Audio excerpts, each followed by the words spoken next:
धरती हंसई रे।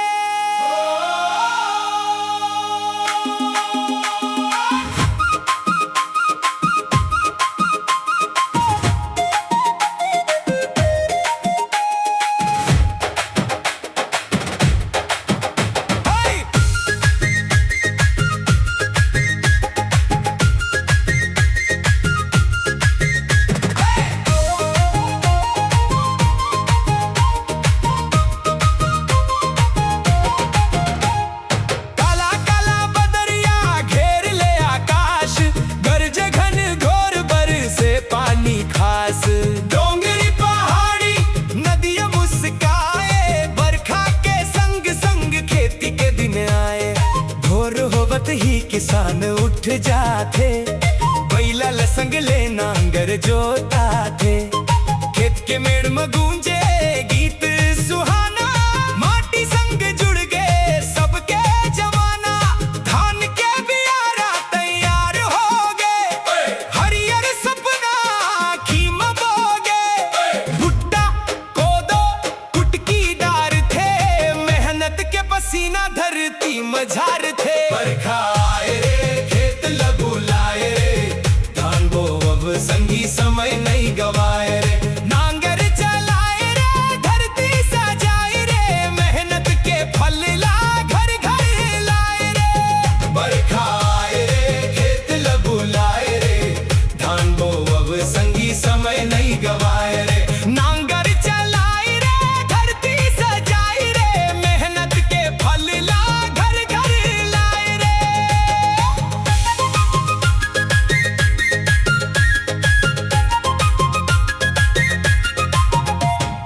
दंतेवाड़ा के गांव गांव में देखव, हर घर खेती के रंग में लेखव।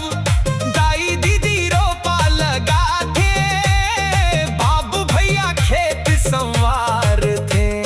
छोटे छोटे लइका दौड़त आवे, बारिश में कूदत गावत जावे। माटी ले लथपथ कन हो जाते, फिर मन खुशी ले भर जाते। धान नहीं डार बोता खाबोगा, मेहनत नहीं कर बोता पाबोगा। धरती दाई के सेवा करबो, तभे घर में सुख समृद्धि भरबो। बरखा आए रे खेत लगू लाए रे, धान बो अब संगी समय नहीं गवाए रे। नांगर चलाए रे धरती सजाए रे, मेहनत के फल ला घर घर लाए रे।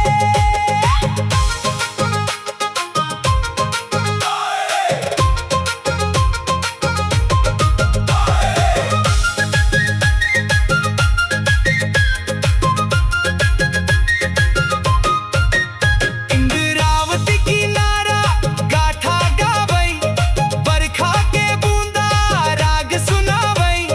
जंगल गूंजे कोयल के बोली, मन लभावे गांव के ढोली। कंधा महल औ हाथ में आस, मेहनतिया किसान के अलगे पहचान। दिन भर खेत में पसीना बहाते, रात में सुख के सपना सजाते।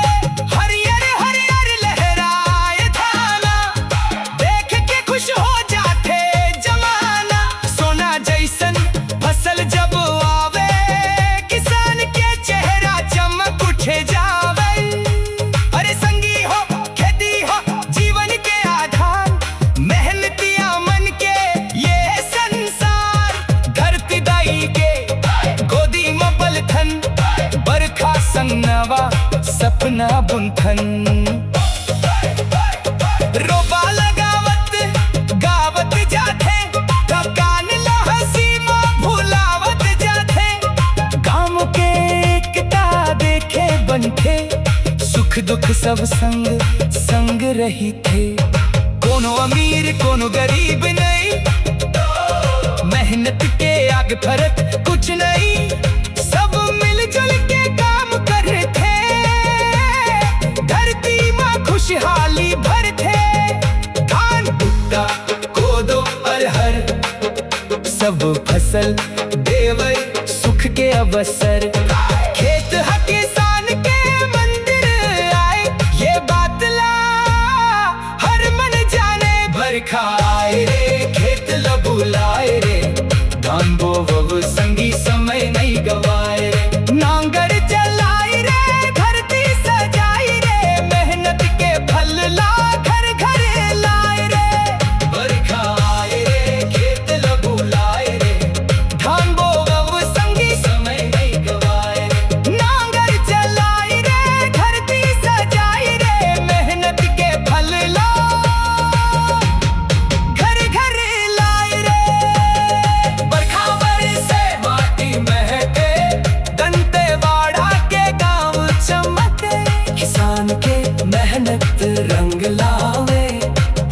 घर खुशहाली मुस्कावे।